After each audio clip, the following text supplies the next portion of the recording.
আমরা একটা বড় সমস্যা দেখতে পাচ্ছি ত্রাণ কার্যক্রম পরিচালনা করতে গিয়ে, সেটা হলো যে সমন্বয়হীনতা। এই সমন্বয়হীনতাটা চরম থেকে চরম আকার পৌঁছেছে। সবাই আসছে, শত শত ট্রাক মাল নিয়ে আসছে, কিন্তু কে কোথায় যাবে, কে কোথায় দিবে, স্থানীয়দের কোনো হেল্প যাদের নাই, বিশেষ করে তারা গলদঘর্ম হয়ে যাচ্ছে, রাস্তাগুলোতে আননেসেসারি জ্যামের সৃষ্টি হয়ে যাচ্ছে। তো এই জায়গাটাতে কাজ করা উচিত। আমরা সুন্নাহ ফাউন্ডেশন থেকে ভাবছি যে আমরা এই সমন্বয়ের কাজটা করব ইনশাআল্লাহ। একটা সময় হয়তোবা সমন্বয় এর জন্য আমরা একটা ডেডিকেটেড টিম তৈরি করব, যারা আসলে সারা দেশ থেকে ত্রাণ নিয়ে আসা ভাইদেরকে হেল্প করবে এবং বিতরণ কাজে আমরা ইনশাআল্লাহ ভূমিকা রাখবো। আপনারা দেখতে পাচ্ছেন এখানে আজও ত্রাণ কার্যক্রম চলছে। এখানে অর্ধেক মালামাল লোড হয়ে গেছে, বাকি যে মালামালগুলো আছে সেগুলো লোড হচ্ছে। প্রতিদিন আমরা এখানে 8 থেকে 10টা ট্রাক, কোনো ক্ষেত্রে কাভার্ড ভ্যান বোঝাই করে আমরা স্পটে পাঠিয়ে দিচ্ছি। আজকে আমরা দেখতে পাচ্ছি যে ট্রাক এখানে লোড হচ্ছে আগামীকালকে বিতরণের জন্য। আজকে রাতে ইনশাআল্লাহ আমাদের এখান থেকে চলে যাবে হলো 12টি ট্রাক এবং কাভার্ড ভ্যান আজকে প্রস্তুত হয়েছে। অর্থাৎ এখানে যে মাল দেখতে পাচ্ছেন এই মালগুলো হলো আগামীকালকে বিতরণ হবে। প্রতিদিন এখান থেকে 8টা, 9টা, 10টা, 12টা করে ট্রাক। গতকালকে সম্ভবত 9টা গিয়েছে, তার আগের দিন 8টা গিয়েছে, আজকে 12টি যাচ্ছে এবং ইনশাআল্লাহ আগামী কালকে পরশু এভাবে যেতে থাকবে। কাভার্ড ভ্যানের ক্ষেত্রে একটু বলে রাখতে চাই, কুরিয়ার একটা প্রতিষ্ঠান আমরা জানি যে স্ট্রিট ফাস্ট তারা তাদের জায়গা থেকে তারা যত লরির প্রয়োজন হয় তারা সেটা আমাদেরকে দিয়ে হেল্প করছেন। আজকেও সম্ভবত 10টা গাড়ি তারা দিয়েছেন এবং শুরু থেকে তারা আমাদের সাথে সহায়তা করছেন। 4টা গাড়ি আজকে দিয়েছেন এবং সর্বক্ষণ তারা হেল্প করছে এবং যত গাড়ি লাগে তারা দিবে বলেছেন। ইতিমধ্যে কয়েকদিন ধরে তারা গাড়ি দিয়েছেন।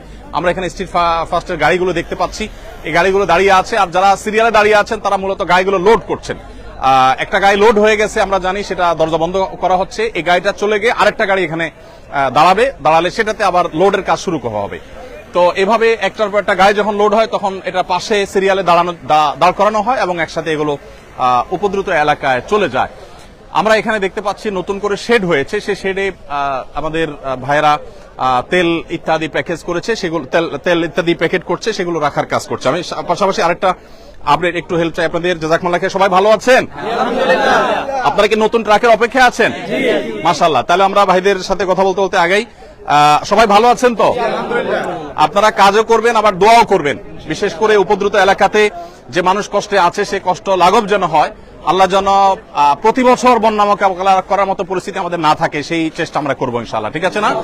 প্রত্যেকে সর্বোচ্চ আন্তরিকতা দিয়ে কাজ করব, পরিশ্রম করব আল্লাহর জন্য এবং নিজের সর্বোচ্চ বেটারটুকু আমরা দেবো ইনশাআল্লাহ। এবং আমাদের যে সমস্ত ভাইয়েরা কাজ পাচ্ছেন না, আপনারা জানেন যে এখানে শত শত হাজার হাজার মানুষ কাজের জন্য আসছেন, যারা কাজ পাচ্ছেন না তারা অন্যদেরকে সাধারণত বলে থাকেন যে আপনারা একটু সরেন, আমরা একটু কাজ করি আপনাদের জায়গায়, আপনি একটু রেস্ট করেন। তো এরকম একটা কম্পিটিশন এখানে চলছে আলহামদুলিল্লাহ। বাংলাদেশের মানুষ একে অন্যের জন্য যে জীবন দিতে প্রস্তুত, বিশেষ করে জাতীয় দুর্যোগে যে সবাই ঝাঁপিয়ে পড়তে প্রস্তুত, সে বিষয়টি আমরা আবারও খুব ভালোভাবে প্রত্যক্ষ করলাম। আপনারা নীরবতার সাথে আবার কাজ শুরু করে দেন, মাশাআল্লাহ, জাযাকুমুল্লাহ খাইর। এখানে নতুন আরেকটা ট্রাক কাভার্ড ভ্যান সিরিয়ালে এসেছে, সেটাতে মাল লোড হওয়া শুরু হয়েছে। আমরা জানি যে অনেকগুলো কাভার্ড ভ্যান ভরা হয়ে গেছে। আজকে সাকুল্যে আমাদের 12টি কাভার্ড ভ্যান এবং ট্রাক মিলিয়ে সাকুল্যে 12টি গাড়ি ইনশাআল্লাহ বোঝাই হবে। এই 12টি গাড়ি ইনশাআল্লাহ 3টি কুমিল্লাতে, 3টি ফেনীতে, 3টি নোয়াখালীতে এবং 3টি ফেনীতে চলে যাবে। তবে আমরা আশা করছি যে আরো কিছু মালামাল প্রস্তুত হলে আমরা সেটা বাংলাদেশ সেনাবাহিনীর কাছে ইনশাআল্লাহ আমরা হস্তান্তর করব। আমি আপনাদেরকে একটু বলতে চাই, যারা ঢাকা থেকে ফেনী যাচ্ছেন, বিশেষ করে এই ত্রাণ কার্যক্রম পরিচালনা করার জন্য যারা যাচ্ছেন, তারা যদি কিছু বিষয় খেয়াল রাখেন তাহলে খুব বেশি ভালো হয়। ভাই মেহেরবানি করে আপনি একটু যদি সাইডে যান, আমার একটু আওয়াজে ডিস্টার্ব হচ্ছে, আমার একটু সাইডে যান। ধন্যবাদ আপনাকে। ভাই, আমরা যেটা বলছিলাম যে ফেনী থেকে যারা ঢাকায় যাবেন, ঢাকা থেকে যারা ফেনী যাবেন, আপনাদেরকে আমরা বলতে চাই হয়ে আপনার কুমিল্লা বিশ্ব রোড, পদুয়ার বাজার, যেটা এটা হয়ে সোনাইমুড়ি হয়ে চৌমুহানি হয়ে আপনি ফেনীতে গেলে এই রুটটা তুলনামূলকভাবে সেফ এবং ভালো রাস্তাটা। আর সরাসরি যারা ফেনীতে যাচ্ছেন, মাইলকে মাইল সিরিয়াল পড়ে থাকছে গাড়িগুলো এবং বেশ কঠিন একটা পরিস্থিতি তৈরি হচ্ছে। অতএব এটা হলো যাওয়ার ক্ষেত্রে আমরা বলবো, অনেকেই স্পিড বোট এবং নিয়ে যাচ্ছেন, নৌকা নিয়ে যাচ্ছেন, তাদের ক্ষেত্রে একটা সতর্কীকরণ আমি করতে চাই যে স্পিড বোট যারা নিচ্ছেন, এক্সপার্ট ড্রাইভার যেমন নিবেন, আবার আপনার রিপেয়ারের ব্যবস্থাও যেন থাকে। অনেকে নৌকা নিচ্ছেন, নৌকা পানিতে ছেড়ে দিচ্ছেন আর ছিদ্র হয়ে যাচ্ছে সেখানে রিপেয়ার, কারণ সেখানে তো আসলে নদী নির্ভর বা খাল নির্ভর কম। অতএব সেখানে আমরা বলবো যে আপনারা যথাসম্ভব রিপেয়ারের ব্যবস্থা রাখবেন। কোথাও ফুটা হয়েছে, আঠা দিয়ে আবার পানিতে নামাই দিলেন, আবার সে নৌকা ডুবে যাচ্ছে। তো রিপেয়ারিং এর ব্যবস্থা না থাকলে সেটা বেশ ঝামেলার তৈরি করছে সেখানে। আর আরেকটা গুরুত্বপূর্ণ বিষয় হলো যে এলোপাতাড়ি সেখানে চলছে সবকিছু।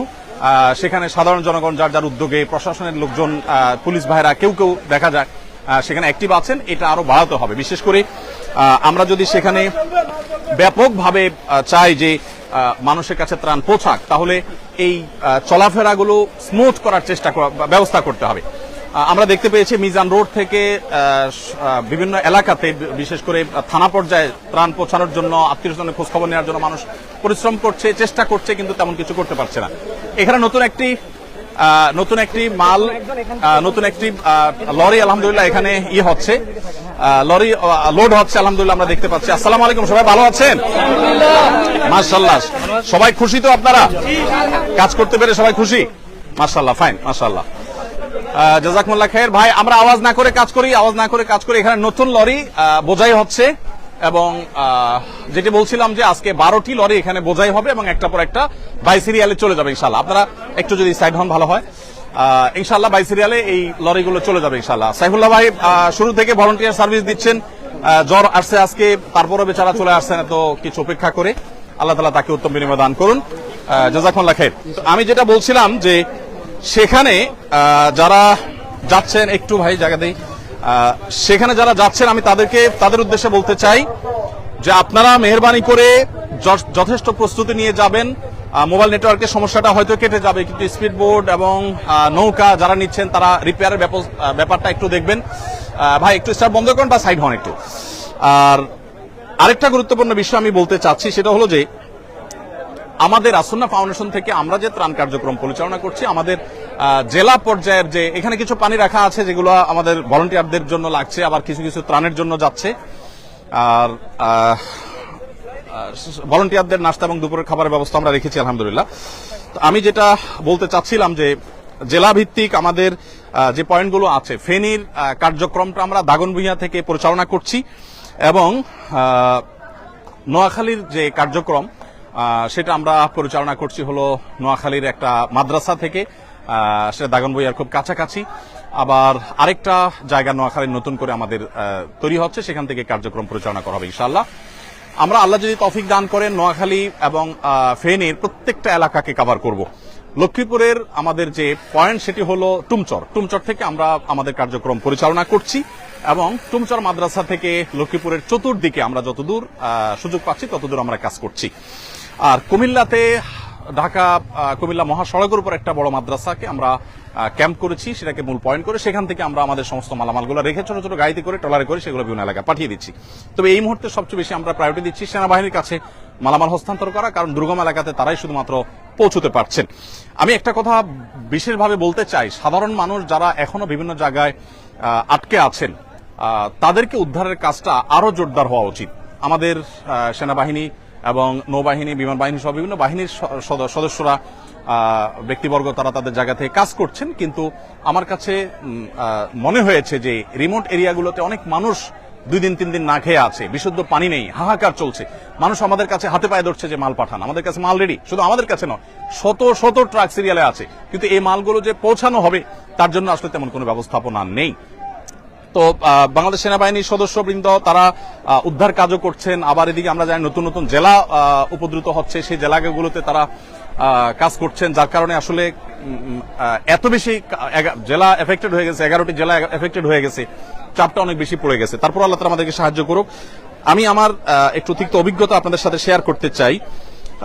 সেটা হলো যে আমরা দেখেছি যে যারা সেখানে ত্রাণ দিতে যাচ্ছেন তারা অনেকেই উদ্ধার কাজে নেমে যেতে হচ্ছে, কারণ এমন এমন বৃদ্ধ মানুষ আছে যে বৃদ্ধ মানুষগুলোকে দেখে আপনি আসলে ঠিক থাকতে পারবেন না।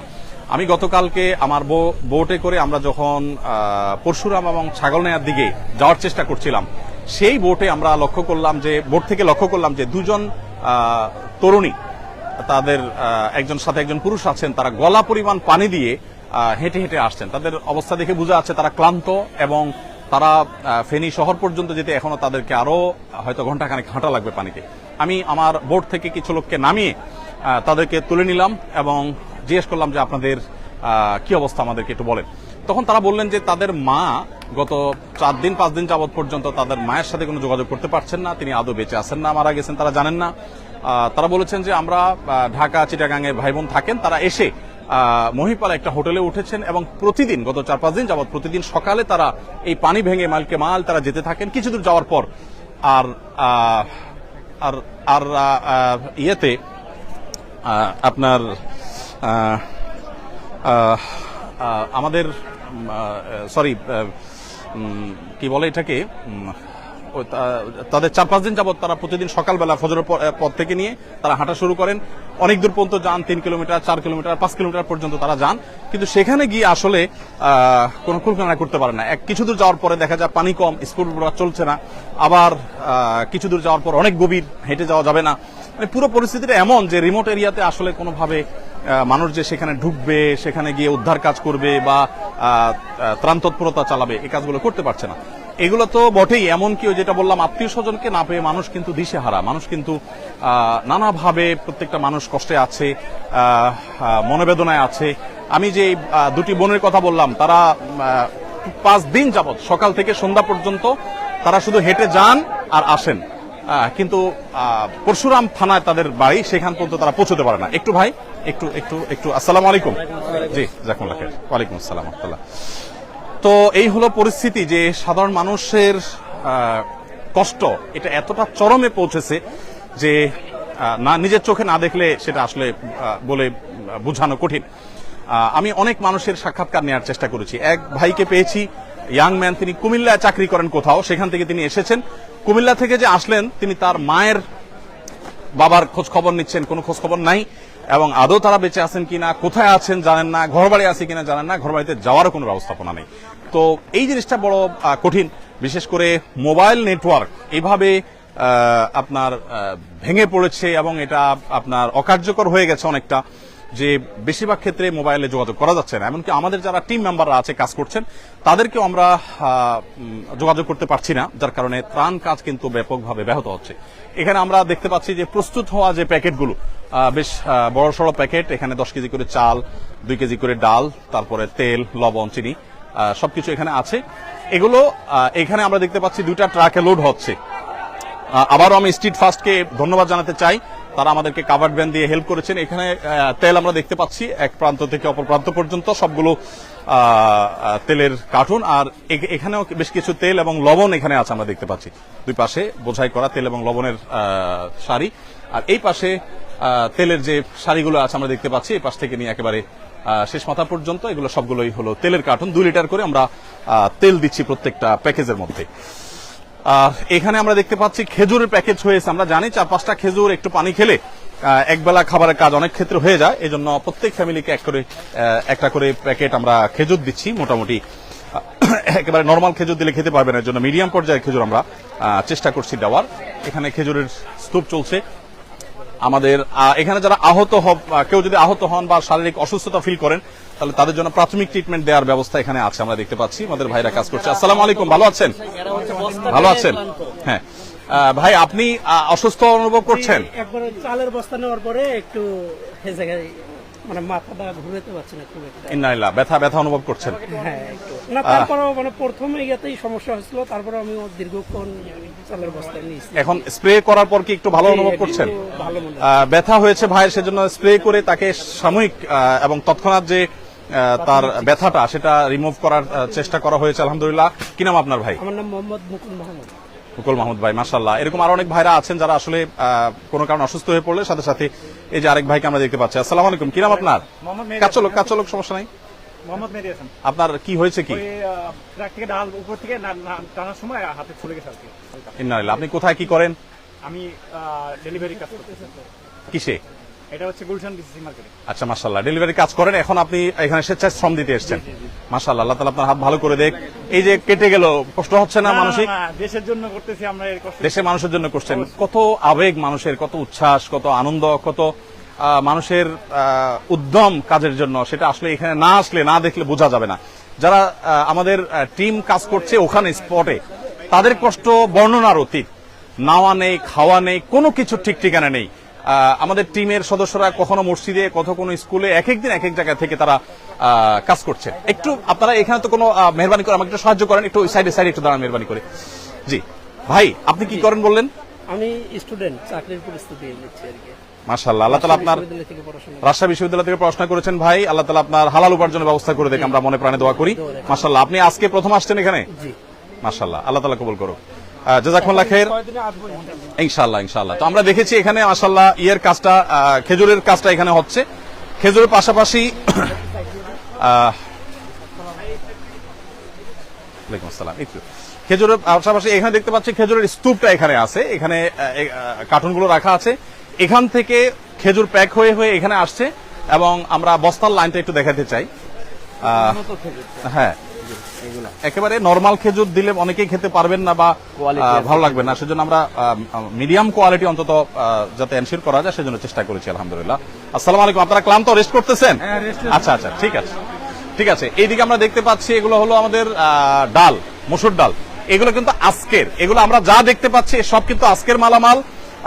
প্রতিদিন এর মালামাল প্রতিদিন আসে, এই সাইড থেকে ট্রাকে আনলোড হয়, প্যাকেট করার পর সেটা আবার লোড হয়ে চলে যায়। তো এদিকে আমরা দেখতে পাচ্ছি মসুর ডাল, সেটা 2 কেজির প্যাকেট এখানে ভর্তি হয়ে বড় প্যাকেজের মধ্যে সেটা ঢুকে যাচ্ছে। এখন আসর নামাজের বিরতি চলছে এবং পালা করে নামাজ কেউ কেউ পড়ে ফেলছেন, ইনশাআল্লাহ বাকিরা পড়বেন। এখানে আমরা দেখতে পাচ্ছি এগুলো হলো চাল, ওই পাশে চালের স্তূপ। আজকে যেহেতু দিনের অনেকটা শেষ, অতএব কাজ হয়ে গেছে। এখানে যে চাল দেখতে পাচ্ছি আমরা, সেটা আজকের যে কাজ সেটা হয়তো 50% হবে না, 1/3 হয়তো বা হতে পারে। বাকি কাজগুলো আমাদের হয়ে গেছে। এগুলো সবগুলো কাজ হবে, আবার সেগুলো লোড হবে। এগুলো 10 কেজি করে চালের প্যাকেট এখানে আছে, যেগুলো এখানে স্তূপ আছে। তো ওই পাশেও চালের বেশ কিছু বস্তা আছে।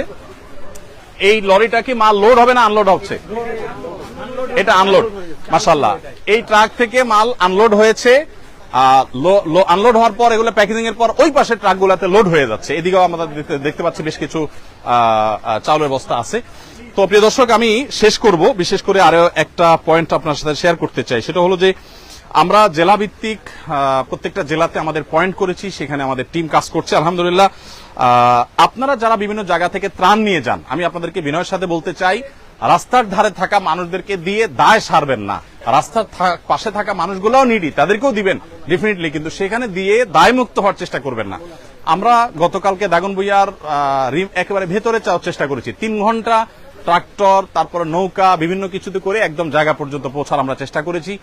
এবং ছাগলনাইয়া পরশুরাম রোডে আমরা যতদূর পেরেছি গিয়েছি, কিন্তু একেবারে মূল যে এফেক্টেড এরিয়া সেখানে আসলে যাওয়ার মতো পরিস্থিতি এখনো হয়নি। ঠিক একইভাবে আপনারা যারা কাজ করছেন, আমি বলবো যে সীমিত পরিসরে কাজ করলেও চেষ্টা করবেন স্থানীয় রিলায়েবল এবং বিশ্বস্ত মানুষদের সাথে কথা বলে তাদেরকে সাথে নিয়ে আপনি ভেতরে যাবেন এবং যথাসম্ভব রিমোট এরিয়াগুলোতে ঢোকার চেষ্টা করবেন। আল্লাহ তাআলা আমাদের সবাইকে তৌফিক দান করুন। সেখানকার পরিস্থিতি আসলে মানে একেবারে নিশ্চিন্ত হওয়ার মতো কোনো পরিস্থিতি তো নাই, বরং এখনো 4-5 দিন পর্যন্ত বহু পরিবার পড়ে আছেন বিভিন্ন জায়গায়, তাদের কাছে ত্রাণ পৌঁছানো দরকার। বাংলাদেশ সেনাবাহিনী সহ অনেকগুলো বিষয়িত প্রতিষ্ঠান, প্রশিক্ষিত বাহিনী, তারা কিন্তু সেখানে তাদের মতো করে কাজ করছে এবং তারা ত্রাণ পৌঁছানোর চেষ্টা করছে। সেটা আরো বলিষ্ঠভাবে, আরো শক্তিশালীভাবে যেন হয়, আমরা সেজন্য দোয়া করি। আল্লাহ তাআলা সবাইকে তৌফিক দান করুন। এখানে ভলান্টিয়ার ভাইরা যেহেতু নামাজের বিরতি সবাই দাঁড়িয়ে আছে, মাশাআল্লাহ সবাই কাজ করছেন। আল্লাহ তাআলা আপনাদের সবাইকে উত্তম বিনিময় দান করুন।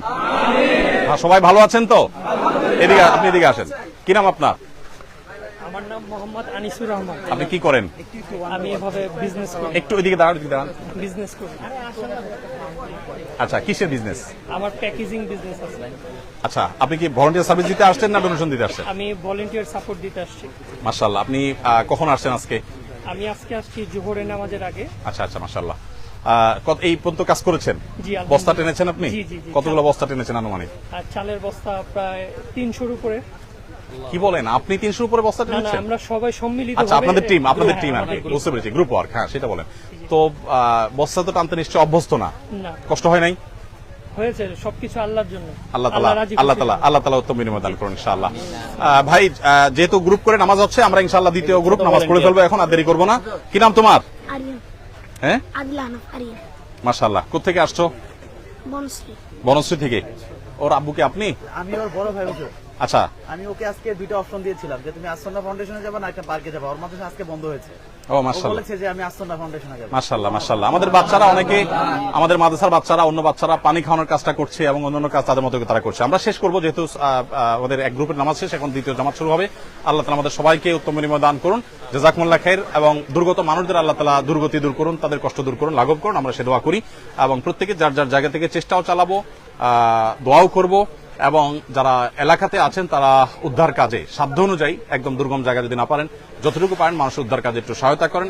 এবং যথাসম্ভব প্রত্যেকে অসুস্থ মানুষদেরকে প্রায়োরিটি দিয়ে তাদেরকে উদ্ধার কাজ করার চেষ্টা করি। বিশেষ করে আমরা যারা ত্রাণ দিতে গেছি তারাও চেষ্টা করি। আমি ত্রাণ দিতে গিয়েও একজন বৃদ্ধ মানুষকে দেখেছি হেঁটে যাচ্ছে অনেক দূর কষ্ট করে, কালকে দাগনভূঞার ঘটনা।